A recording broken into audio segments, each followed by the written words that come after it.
Pop quiz, hot shot. Who is the God that tricked everybody into thinking that Christ was crucified?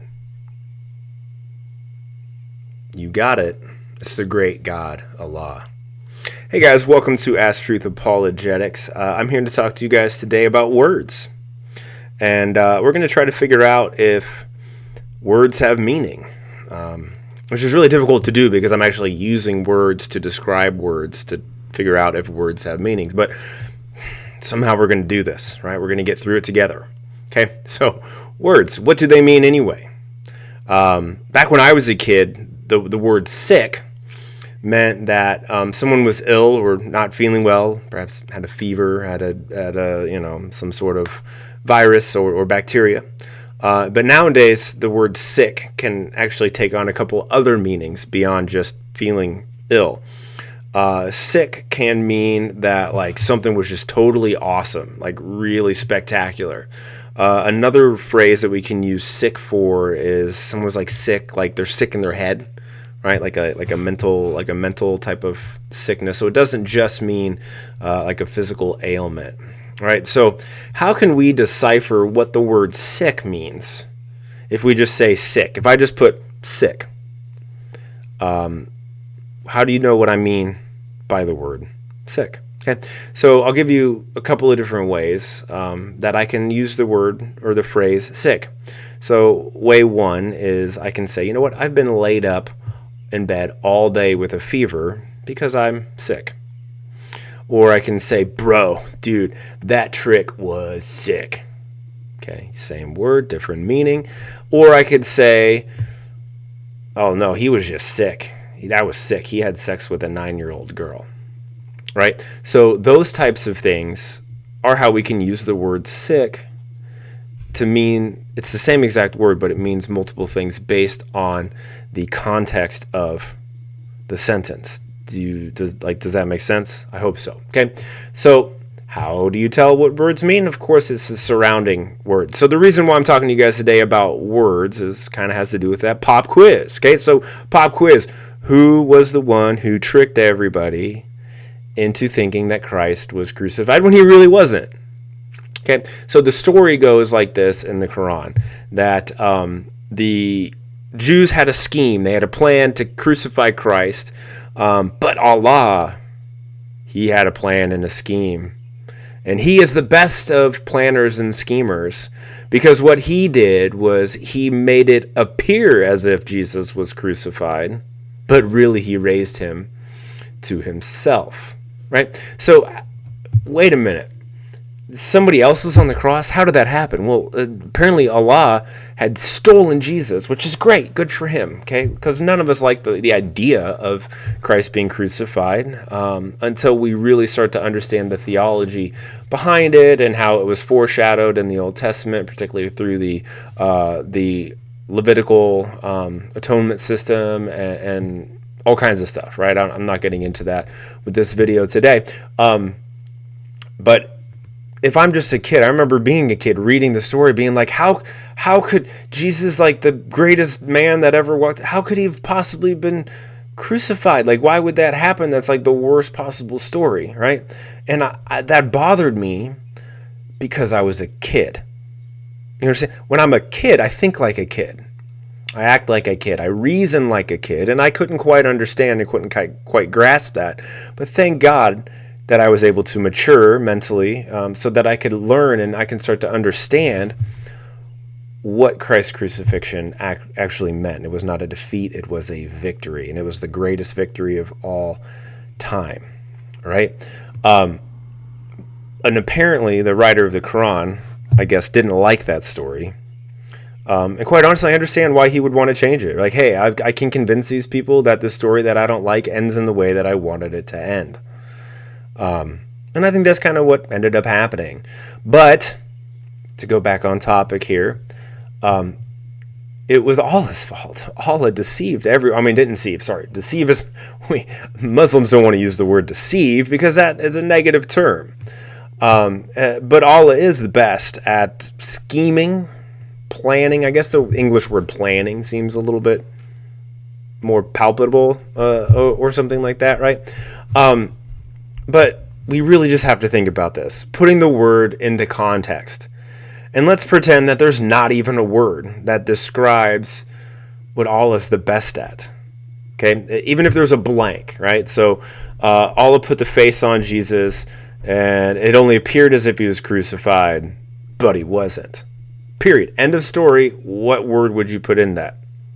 I might say trick.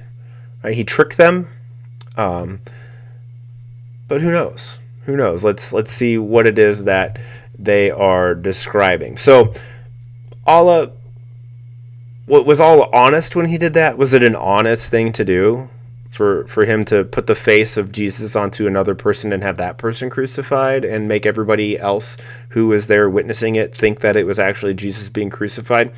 By definition, was that honest?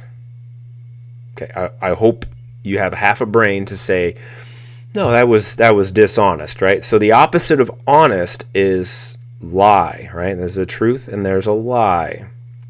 So Allah lied to everyone, according to the Quran. I don't believe any of this for a second. I don't believe that God lies, but apparently Allah lied. And not only did Allah lie, he is the best of all liars. According to the Quran, according to the Islamic sources, Allah is the best of all liars. Now, this comes as a bit of a shock to me as a Christian, because when I read about the most cunning or the most deceptive or the father of lies, when I read the Bible, that is always attributed to Satan.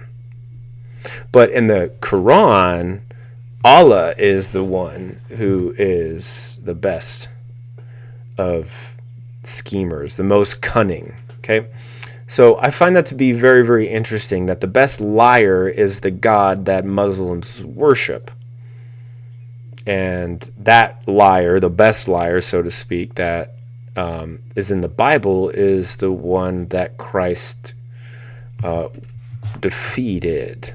So okay, so what? Let's go with the Islamic thought here. What could God have done? Well, I think God would probably do something that he had done in the past, like he did with Elijah, right? He's going to come down and lift him up in chariots of fire in front of everyone. Why didn't God do that? You know, here are these people who have schemed, and Allah is going to just like hide. Was he afraid that they would find out that they didn't crucify the right person? I guess I just don't quite understand what it is that Allah was trying to do here. But he didn't. Apparently he didn't lift them up in chariots of fire. Instead, he tricked everybody. He did it all like sneaky and incognito, and because he's the best at it. He's obviously Allah is the best at it according to the Quran. But anyway, so he tricked everybody. What was the result of all his trickery? Seriously, what was the result of all his trickery? Well, when we go back to the earliest sources, what we discover is every single one of Jesus' disciples believed that he was killed and crucified. Okay, so the Gospels all say that. All of the letters say that. The book of Revelation says that.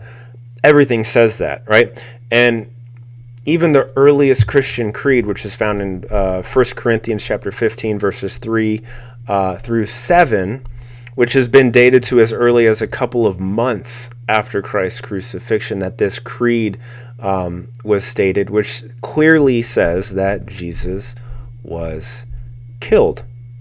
Okay, so there's no source as near to the actual event than that. Nothing gets closer than that, right? And the next closest thing is you're going to get the letters from Paul / the first gospel of Mark, right? And then you're going to get all the following gospels, which are all completed before the turn of the first century.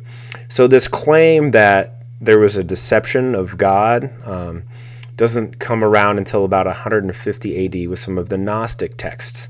But I covered that in a lot more depth in the previous video, I believe. So those are all things that you guys really need to think about. This is historical fact, right? If if there was no historical fact around it and it was just hearsay, then a Christian could be arguing with a Muslim and a Muslim could be arguing with a Christian, and then there would be no tiebreaker, right? But there is a tiebreaker. It's called historical research. It's called historians who actually know how to do this kind of research and have researched it. And an atheist researcher says that the most well-known fact of history is that Christ was crucified. That's the most well-known fact of history, right? So everybody in the entire world, from the Jewish religious people, they believe Jesus was killed, to the Christians believe Jesus was killed, to the Roman Tacitus believed he was killed, the historian Tacitus, Josephus, everybody, all the historians believe that Christ was killed, all of them, except for one group of people, which is the Muslim group. And the only reason that they believe that is because their book says it.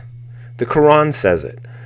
Clearly the Quran is wrong. Clearly the Quran is incorrect. Right? 600 years later, incorrect. So what are you going to believe? A 600-year later document that was written by some guy 1,000 kilometers south of the events of Christ in a completely different culture? Right? 600 years later, you're going to believe that?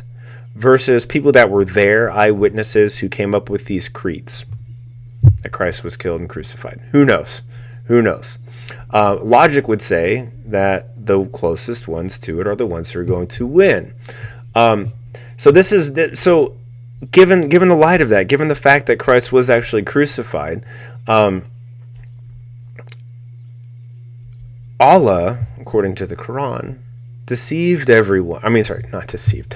Schemed everyone, planned better than everyone, and that Jesus was not actually crucified. He just looked like it. Okay? But words have meaning, and what gives words meaning is the context of the situation, of the scenario that's going into it. So let me give you guys a scenario regarding two words. So I'm going to describe to you a swamp. Okay, so this is what a swamp is. A swamp is a really, really dry, sandy, arid place with cactuses that grow in it. It's a swamp. Okay, hopefully you guys, if you have that half of a brain, are going, no, that's not a swamp. Well, I can tell you it's a swamp, right? I've got the freedom, I've got the ability to say, no, it's a swamp. A swamp is a place that has it's a dry, arid place with cactuses and sand. That's what a swamp is. And you're going, no, that's a desert. I don't like the word desert. The desert just kind of has a negative connotation to it. I'd rather do a swamp. So you aren't going to agree with the word that I use because of the description that I'm describing it as.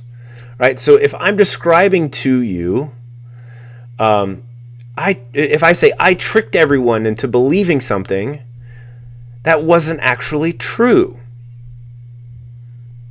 are you going to say, oh, well, you're just a planner. That's just you being a planner. Okay, cool. What did I plan? Did I plan honesty? Did I plan truth? Well, no, you planned a lie and you planned a deception. You actually deceive them. You trick them and you deceive them. So regardless of the word that is used in the Quran that says scheme or plan, regardless of what the heck that word actually is translated into, when in fact it is translated into deception, or should be translated into deception, what is it describing? It is describing deception regardless of the word. No matter which way you cut it, as a Muslim, you just have to say, either I reject that God is a deceiver, a liar, a trickster. You can reject that. And I pray to God that you do reject that. I really do pray that you reject that. And so after you reject that as a notion, to say, well, God is the best deceiver. And one of the ways that he deceived was he tricked everybody into thinking that Christ was crucified when he actually wasn't, which gave rise to people who believed that Jesus was and is God. Okay? And we all know that if Jesus is not God and Islam is correct, that is known as the unforgivable sin of shirk, which means that all Christians throughout all time are going straight to hell. Right? Now, you can say that if you want to, as a Muslim. Go, look, you guys knew, you saw it, whatever. But not really, because Allah is the best of planners, deceivers. He tricked everybody. How could we possibly have known? The God of the universe, the almighty creator of the universe, tricked us. Could you really think that humans were smart enough to figure out that he tricked us? No, because we needed a revelation 600 years later from an Arabian guy 1,000 kilometers south who couldn't read, apparently. But somehow he was able to convince you guys that Allah is a trickster, a liar, a deceiver. My God is not a trickster. My God is not a liar. My God is not a deceiver. In fact, all of those descriptions in my Bible describe the devil. Think about that one a little bit as well. I want to say something to any Muslim who might be watching this. As riled up as I might get, as serious as I might get, as harsh as it might sound like I'm being, I want you to know something. I'm saying that because I want to wake you up and I want to save your soul. Why do I want to wake you up and save your soul? Well, because at one point I was asleep and I didn't believe any of this, and my soul was damned to hell. But because God loved me, and by the power of the Holy Spirit and the grace of Jesus Christ, I was saved. And I want to offer that to you, right? People who are found typically go out and find people who are just like them, who are lost, and they reach out to them and they try to invite them back, invite them to be with God for eternity. So thank you guys for watching. Muslims, I want you to please consider this. I want you to also know something else really important, and that is Jesus loves you.